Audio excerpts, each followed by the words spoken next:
Hey everyone, welcome back. We're going deep today hmm into something I find pretty fascinating, and that is the characters that Yes. we become, not in movies or in books, but in our own lives. Yeah.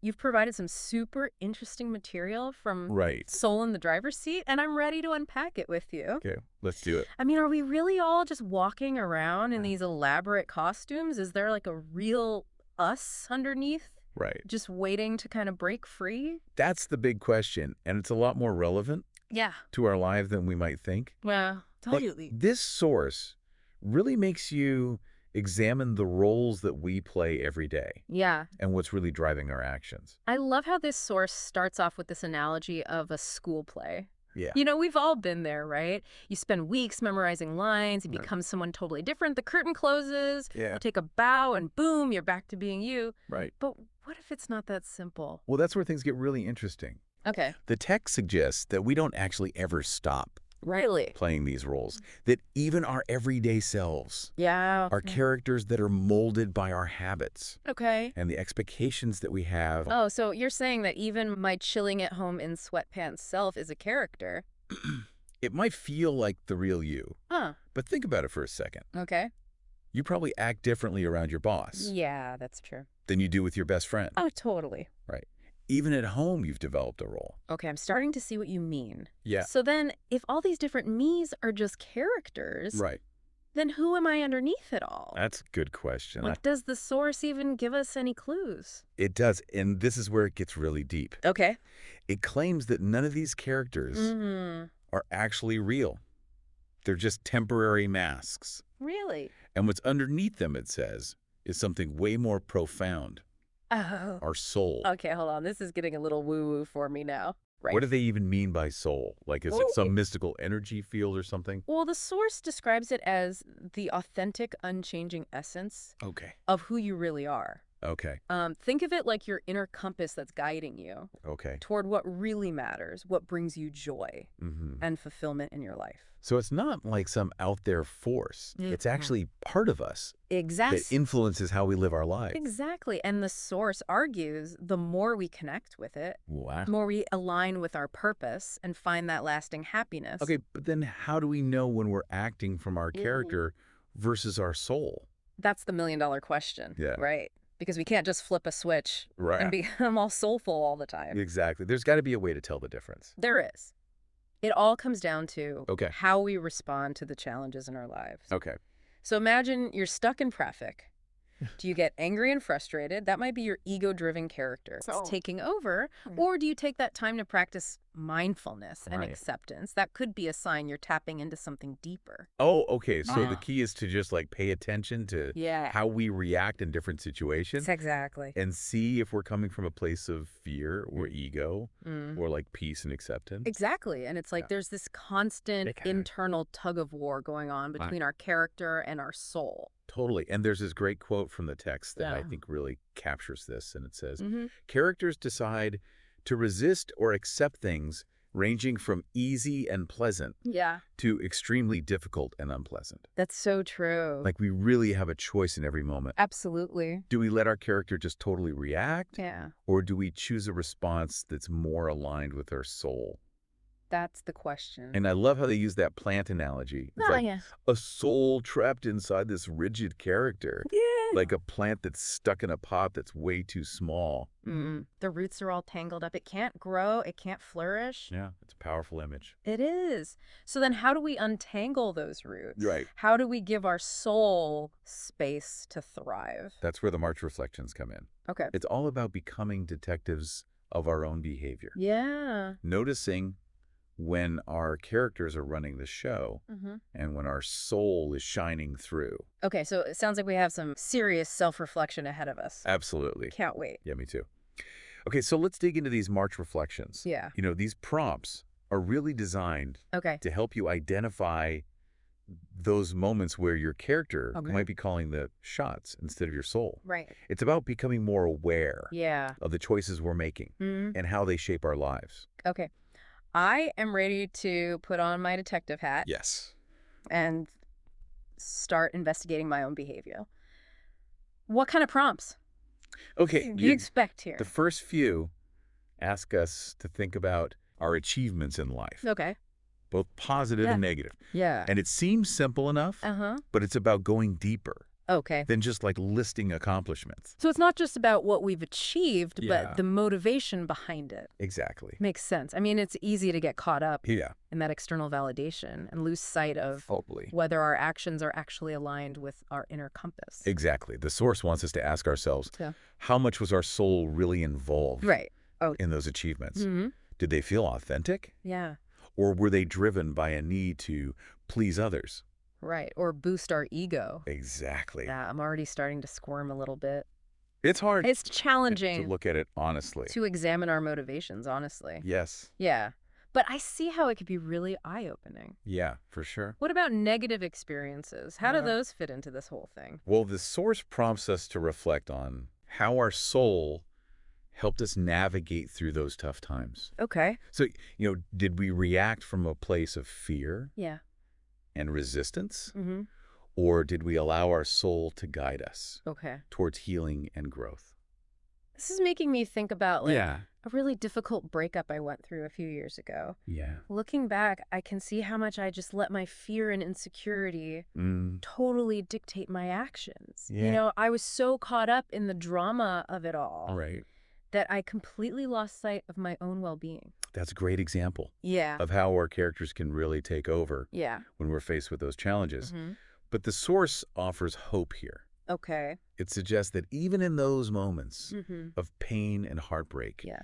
our soul is still there, All right. offering us a path towards growth and healing. So it's not about avoiding negative experiences altogether. It's about Oh. learning to respond to them Yes, in a way that honors our true selves. exactly. I like that. It's about recognizing that Yeah. those difficult moments can be Mm-hmm. powerful opportunities for growth Right. if we allow our soul to guide us through them. The source also talks about examining our relationships It through this lens of character versus soul. Right, And that feels particularly relevant especially. when it comes to family dynamics. Absolutely. Yeah. It encourages us to really look Yeah. at the roles that we play within our families. Yeah. Both the ones we're born into Right. and the ones that we choose. Okay. And ask ourselves, Yeah. how have these relationships shaped our characters? And have they allowed us Yeah. to express our soul freely? That's a powerful question. It is. I'm realizing how much my family dynamics growing up influenced the character masks that I wore for years. Right. I was always the peacemaker, Uh-huh. the one who avoided conflict at all costs. But deep down, I longed to express myself more authentically. It's amazing how those early experiences Yeah. shape the roles we play. Totally. But the good news is we're not stuck with those patterns Right. forever. Yeah. We have the power to choose differently, to shed those masks Yeah. and step into a more authentic way of being. It's like we're being given a permission slip to rewrite the script of our lives. Exactly. I love that. And the March Reflections offer concrete tools to do that. Yes. They challenge us to look back on Mhm. specific situations Right. and analyze how we reacted. Exactly. Were we operating from our programmed character? Yeah. Or were we responding from a place of soul? There's that great example you mentioned about Yeah. replaying a dinner with friends in your mind, Mhm. trying to identify who is acting from ego versus soul. Yes. That feels like a really practical exercise. It is. Yeah. It helps us to see ourselves Okay. more objectively. Yeah. And to notice those moments Yeah. where our character might be hijacking Yeah. our behavior.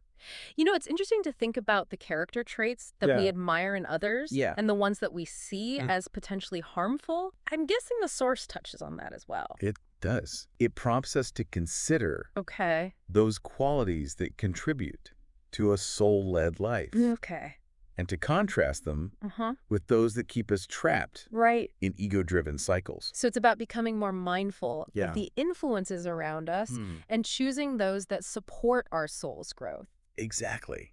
But let's be honest, sometimes those less than desirable traits Right? feel so deeply ingrained, Yeah. like they're just part of who we are. Like it's just who I am. I think we all struggle with that feeling. Yeah. Remember that quote we talked about? Okay. The characters choosing to resist or accept? Yeah. The source reminds us Mm-hmm. that those negative traits, Yeah. those things that we beat ourselves up about, They might not be inherent flaws, but rather a pushing away of love. That's a radical idea. It is. So you're saying that those parts of ourselves Yeah. that we try so hard to fix or to hide Right. might actually be a sign that we're blocking our own happiness. That's exactly what the source wants us to consider. Wow. It's about shifting our perspective from judgment to curiosity, Okay. from resistance to acceptance. And we'll talk about this more We will. in the next part of our deep dive. Yeah. But is there anything else in these March reflections? There is one more prompt Okay. that I think is particularly powerful. Okay. And it asks us to identify times Mm. when we felt compelled to react Yeah. from our programmed ego, Okay. and to contrast those times Okay. with times when we responded in ways that felt less natural, Okay. more aligned with our soul. So it's about comparing two different versions of ourselves. Yeah. The reactive character. And the responsive soul. Exactly. And the source challenges us Yeah. to ask ourselves Yeah. which approach felt more joyful, Right. even if it was more uncomfortable or Right. challenging in the moment. Yeah, that's such an important question. It is. Because a lot of times those soul-led responses Yes, require us to step outside of our comfort zone, absolutely. challenge those ingrained patterns. Right. And that's scary, but it's also where the growth happens. That's where the growth happens. It's like Yeah. we're training our inner director to call for a different take, Yeah. a more authentic and fulfilling Mm. version of the scene. I love that. And the source reminds us that the more we choose those soul-led actions, the stronger our connection to our true selves. It's a beautiful cycle It is. of growth and transformation. This is powerful stuff. It is. All right, so let's dive into that thought-provoking question. Okay. From Soul in the Driver's Seat. Yes. Are those so-called negative character traits actually a form of resistance to love? Yeah. It's a pretty radical concept. It is a radical concept, I think. And I think it can totally change how we approach personal growth. Totally. Because if we're looking at those traits not as flaws, Right. but as a pushing away of love, Mhm. even from ourselves, Yeah. it opens up a whole new way of Yeah. understanding ourselves and others. It changes everything. Okay. I'm intrigued, but I need a little help Sure. wrapping my head around this. Can you give me Oh, a yeah. real-life example of how this might actually play out? Absolutely. Let's say you have a friend who's constantly critical of themselves Yeah. and others. Okay. So from the traditional character flaw perspective, Mm-hmm. you might label them as judgmental or insecure. Totally. But through this new lens, you might ask, Okay. what are they resisting? Okay. What love or acceptance are they pushing away? Ooh, I see what you mean.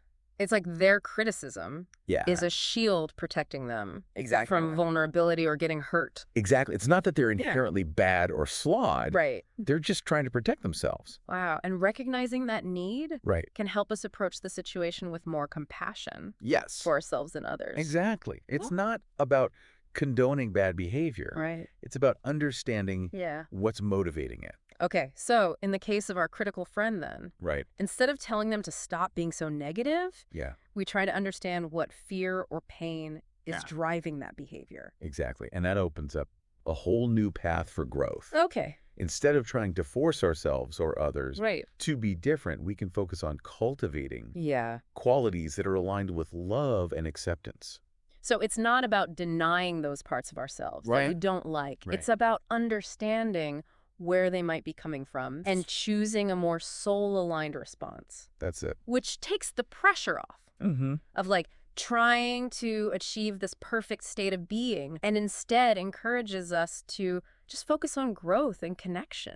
I think that's a key takeaway Yeah. from Soul in the Driver's Seat. It's not about becoming some idealized version of ourselves. Right. It's about continually choosing Yeah. to align with love, even in the face of challenges. That is a powerful message. It is. It makes this journey of self-discovery Right. feel less daunting and more about making conscious choices Yeah, in each moment.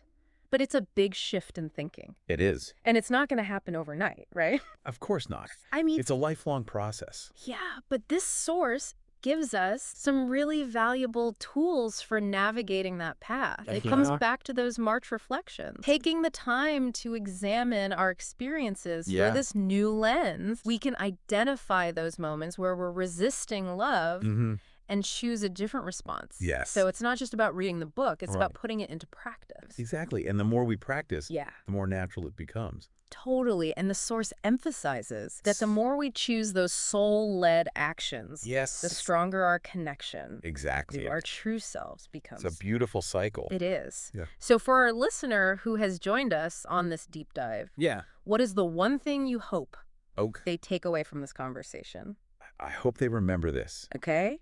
You are not your characters. Wow. You are the soul that animates them, and the more you choose to act from that place of love and authenticity, the more fulfilling and joyful your life will become. Beautifully said. And to leave our listener with one final nugget of wisdom from Soul in the Driver's Seat, it says, if negative traits aren't inherent, but rather a resistance to love, how might that change how we view ourselves and others? Let that question guide you as you continue on your journey of self-discovery. Exactly. This deep dive was just the beginning. Thanks for joining us.